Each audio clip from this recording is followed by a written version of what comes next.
Давай, ты на камеру работаешь. Сделай фронталку там, что-нибудь такое. Full коллапс. Хелико.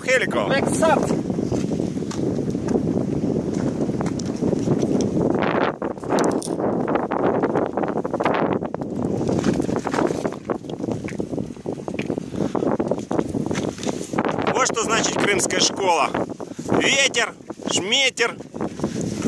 Тянем садится. Сейчас он аксель выжмет и сделает фронталку. Так он всегда делает на посадке. Это репортаж делаешь? Ага. Не забудь при посадке крикнуть слово сиськи.